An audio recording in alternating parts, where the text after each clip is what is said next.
I was right. I don't need that light. Let's see who's here. Turned my headphones off. I turned off Bluetooth entirely. So when my wife comes home, we should not connect to her car like we always do. And then you guys miss the last couple minutes of the feed. So let's see who's here.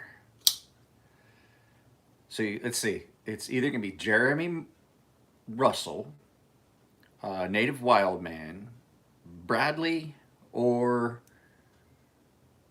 Ethan. Those are the people that usually log in first. So Jeremy Russell, Native Wildman, Bradley, or Ethan. So someone's here. So Cody Moore, holy shit, where the fuck have you been? Holy crap. And then Ethan. So that's one of my first two. I haven't seen Cody. I haven't seen you on a video in forever. Thought maybe I'd pissed you off or something. So I'm real frustrated with this whole finding a rental property thing. We went yesterday, found a place we really liked. We were supposed to get I was supposed to get an application yesterday from the lady and never saw anything.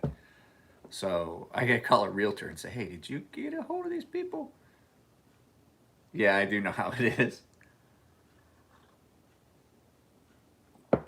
I do have to say, as much as Navy guys bounce around a lot, like you guys bounce from, like when you go from station to station, it seems to be a lot more often and a lot more intrusive of a move.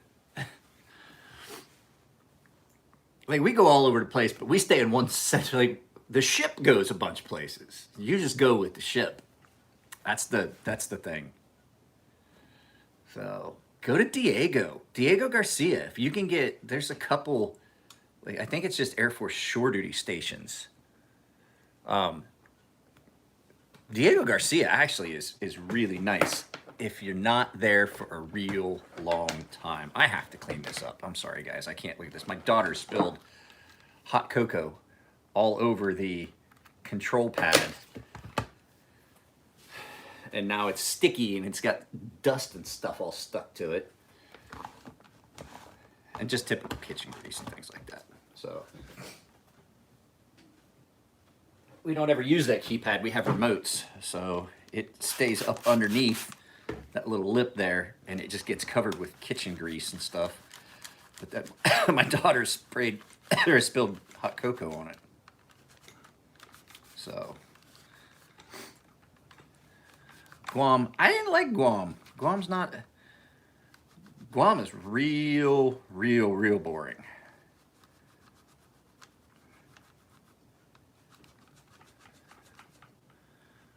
Going to Hawaii. Reservations for Pearl Harbor. Don't go now.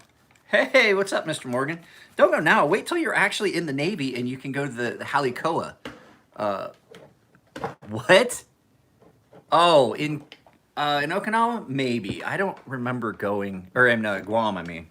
I don't remember going to the Air Force base in Guam ever.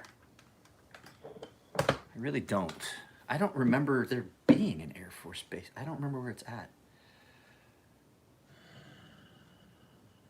Do I?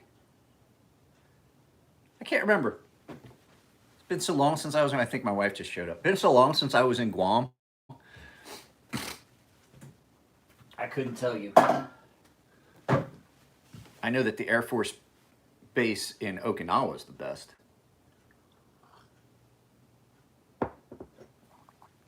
Djibouti. It's not them. It's not them. Djibouti was hot. Yeah, I saw. So that's what I was gonna say. Don't go to Hawaii now. Wait till you're in the Navy. Wait a year, and take some environmental, some EML. Take some EML, and then then you can just go to the Halikoa in Hawaii, and it's like super nice Navy resort, air or military resort.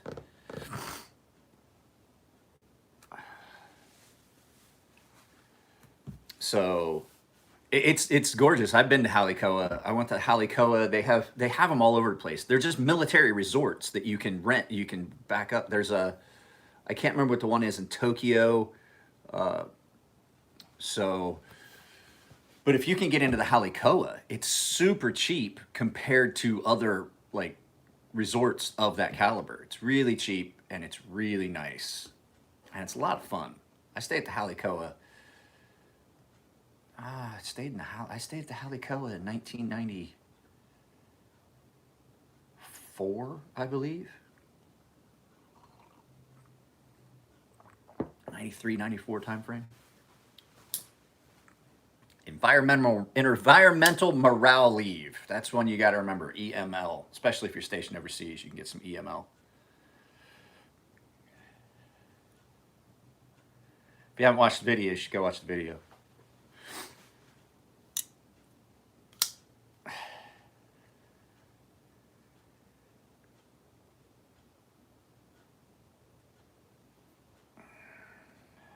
Fuck those jobs.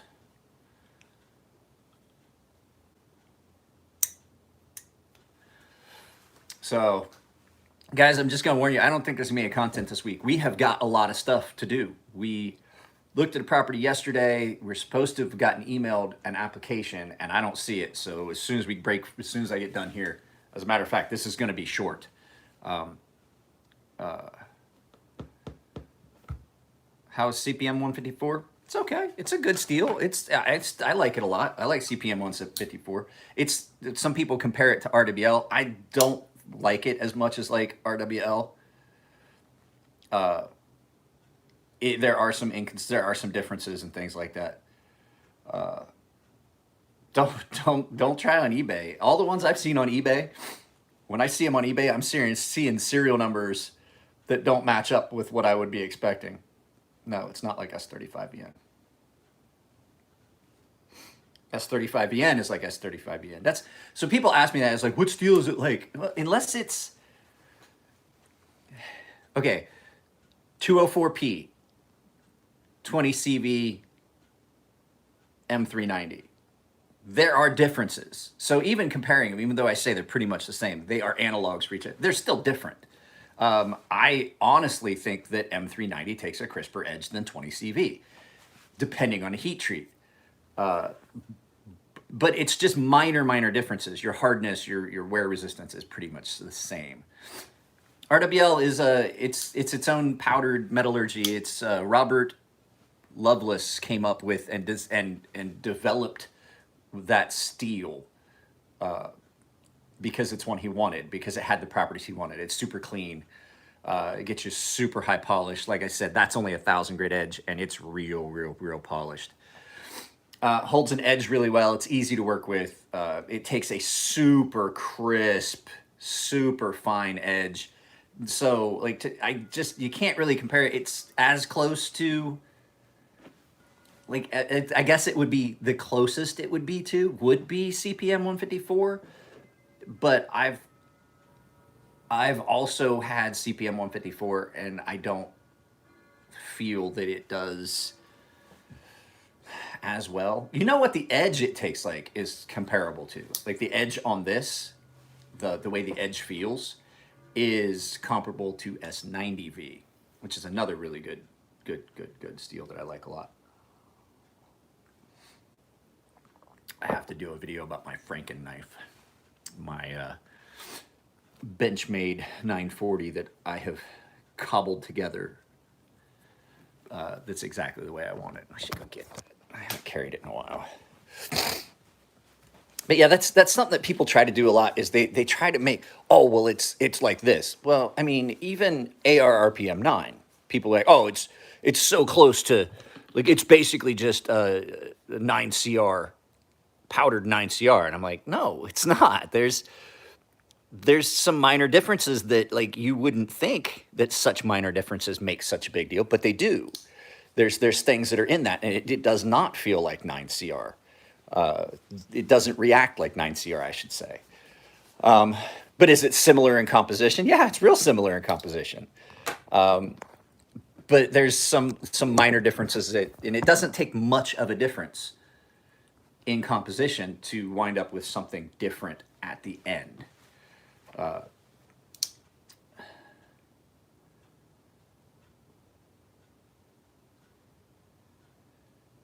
Yeah, and well, and you can say that you can look at spec sheet data and say that, but if they're identical, then there would be an issue. There would be some licensing issues because I guarantee there's some chemical differences at the base level that give it different qualities. So that's what I was getting ready to say. Like you can say that 9CR and AR RPM 9 are the same on a basic, but the way they react is different.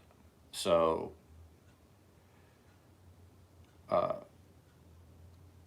I've never gotten to do anything with OS 10. Never owned anything in OS 10. And the knives that are available in OS 10 are just right now are not knives that I would want. So I know Spyderco started using some OS 10, I believe. Or did they use K390? At any rate, there's some steels that I'm interested in seeing, but they're just not in any of the... Hey, Alex, you seem excited.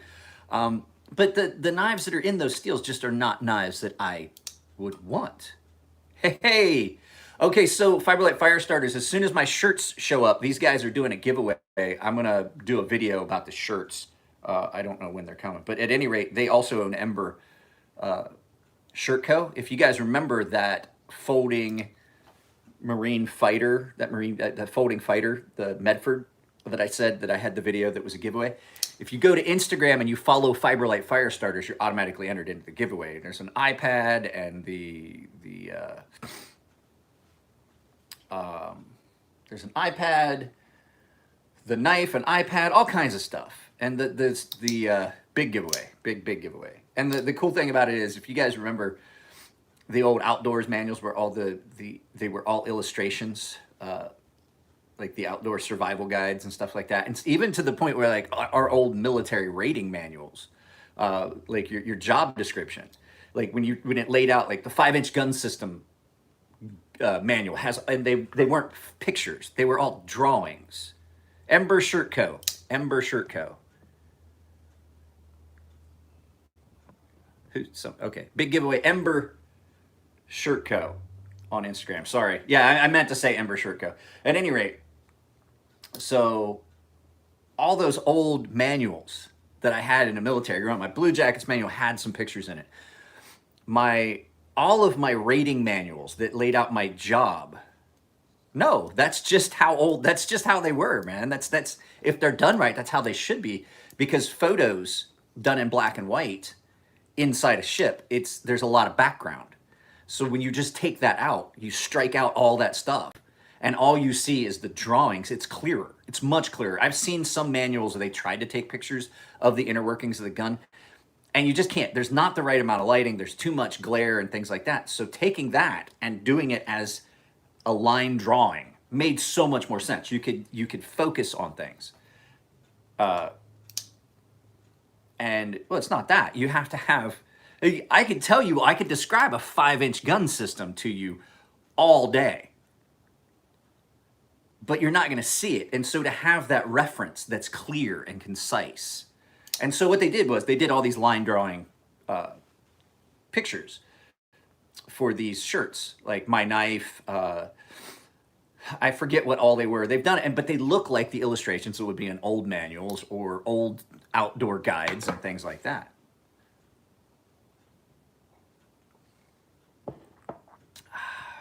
Coffee. It is the thing that makes the world go round. So I have to get out here soon and make a call in to get my daughter a doctor's appointment because now she's having an ankle problem. I don't know where this all ends. Like every time we get something healed, something else is hurt. And I just feel bad for her because she just can't do anything that she wants to do. Like she'll start getting healthy And then she'll want to be able to do her routine. She can't. She'll want to do this. She can't do spins. So once that heals and she starts doing spins, then she can't do jumps. And it's a knee or a hip or a back. And I'm fed up with it. You should. It's a much better rate than that garbage rate. And then Ethan didn't listen to anything I told him. Pick the worst rate in the Navy, which is Master at Arms. Like, that is the worst rate in the Navy. I don't know why they're proud of it. Like, oh, we're Master at Arms. Yeah. Yeah, because guess what?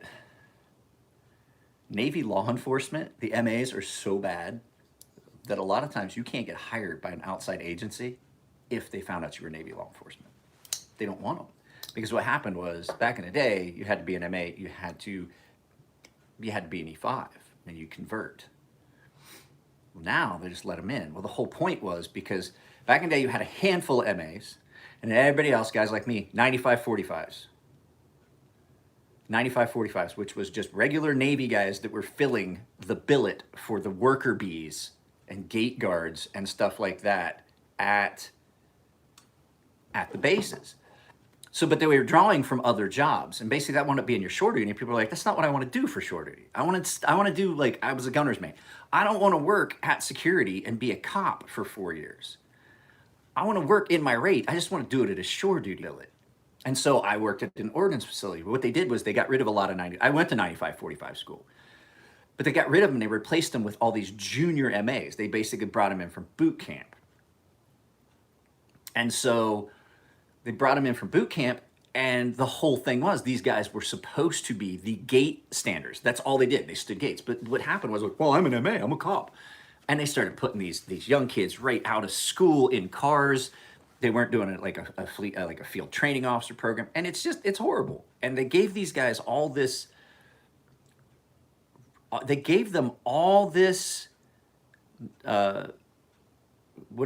want to call it? Well, it's not the same. It's not even close to what it used to. 95-45 was just basic law enforcement.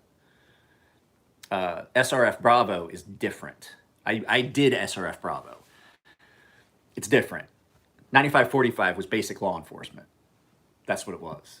And so, at any rate, so they gave all these kids straight out of boot camp and right out of A school all this authority, but with none of the training on how to wield that. And they got these big heads, and they're like, well, you have to do what I told you, I'm an MA. And it causes problems because they get this big head because they basically have no respect for the position they're in because they didn't earn it. It was given to them. It's the biggest advice I give you, Ethan, is don't act like that. Just because you came out of boot camp and they gave you a gun and a car does not mean that you are a cop. You're not. My buddy went to MAA school. You know how long it was? 2 weeks. 4 weeks. 4 weeks. 4 weeks. There is no 1 month police academy anywhere.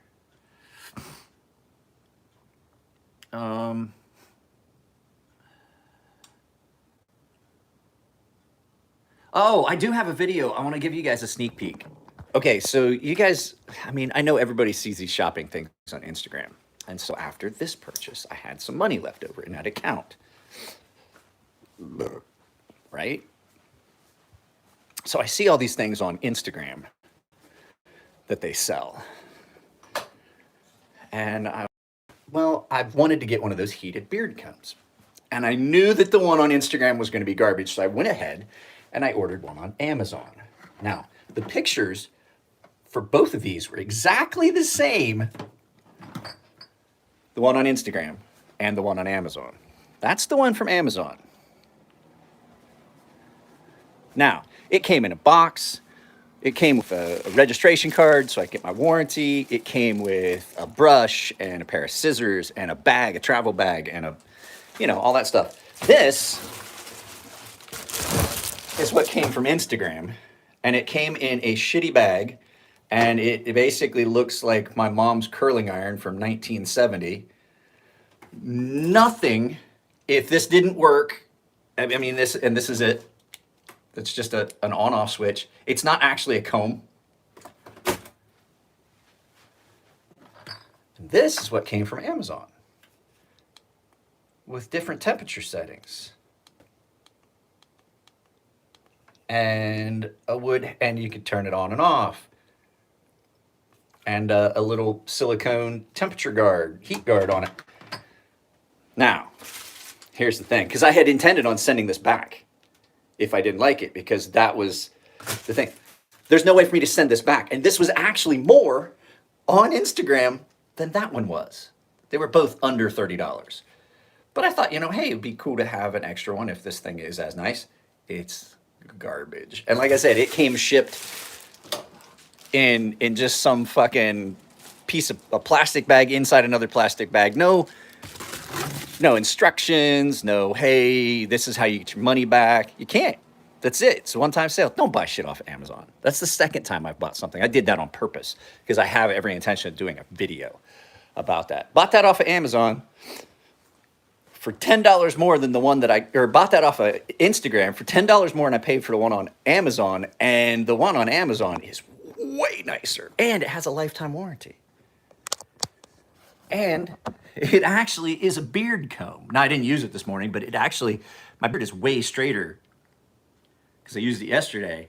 My beard is still way straighter today than it was and softer for that heat. So you take a shower, you dry your beard, then you put beard oil on, and then you use that heated brush to relax the hair. And it tells you what temperature settings to use for what type of hair.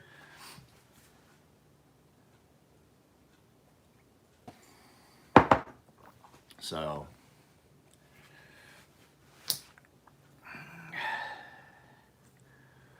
I had someone comment, it was an email. Like, people were like, you talk about how big your hands are. Like, it doesn't come through. And then they were like, but I own,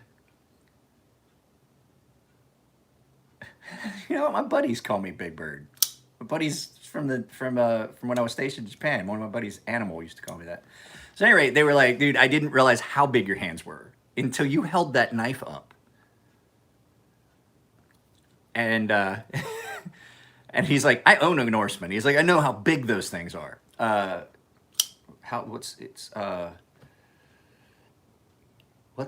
was the Marcus Men's Grooming Products, I believe, was the good brush.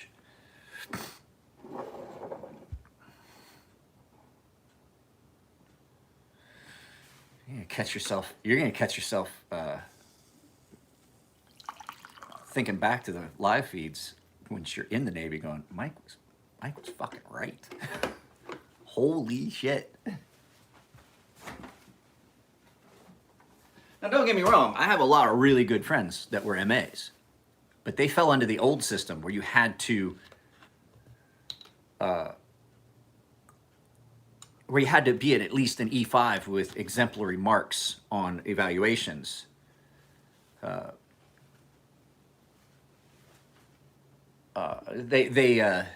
You had to like rank high enough you had to score high enough on your evaluations to even put in a package. And then what you had to do is you put in a package to cross rate, and you had to take the test. You had to have enough rank. You had to have enough to put in your packet to cross rate, and they'd be like, okay, this is the kind of sailor we want. Then you had to take the test. You had to score high enough on the test to either promote to that next rank, which would be E6, and you'd be an MA1, like my buddy did, or you take that test and you score on it, and I can't remember how, I think all you had to do is put it in a conversion package. That's how my buddy made it. My buddy was going up for QM1. He didn't want to be an MA, but QM was really tight. He was a quartermaster. And so that rate was really, really tight for advancement. So what he did was he put in to convert to MA. Well, then he took the MA1 test, made it, but his conversion went through, so he technically was then an MA1. So what would happen is you had to score high enough to at least get what was called, you were a striker. So you had scored enough to strike that rate, which meant that basically you were no longer that rank and you went to a new one. So then you went from like QM to MA. So that was how you could do it. Or you took the test, you passed, and you got advanced. If you were third class, I think you could take the MA2 test if you made it, you became an MA2. That was one of the things. But at any rate, you couldn't just come in and say, "Hey, I'm gonna be military law enforcement." You couldn't do that. That's just not how it worked. You had to be an E5.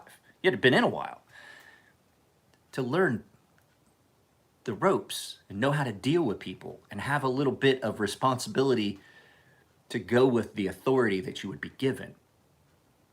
You know what I'm saying?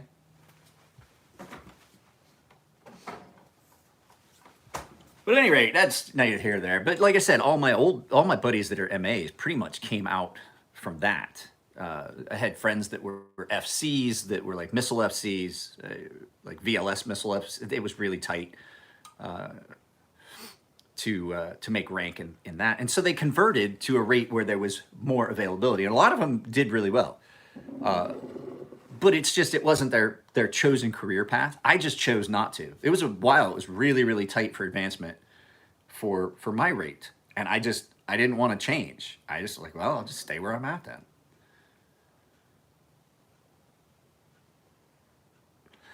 I can't remember what they get converted. You got a conversion package. And if you scored high enough, you got to convert. That's what it was. It wasn't striking. It was converting.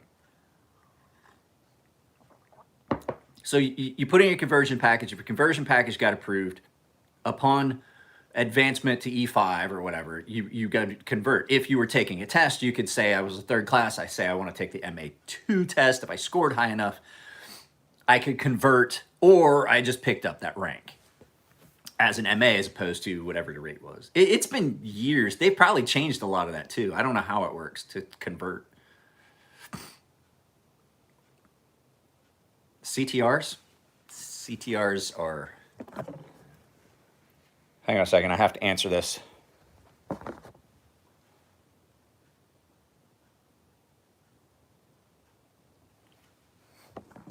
So, at any rate, I have to get off of here, guys. I have to call and make an appointment and things like that. So, I apologize for the shortness of this, guys. Know that there's just probably not going to be a video this week. We have got to look at these properties. We've got to fill out the stuff. I'm going to start packing everything else.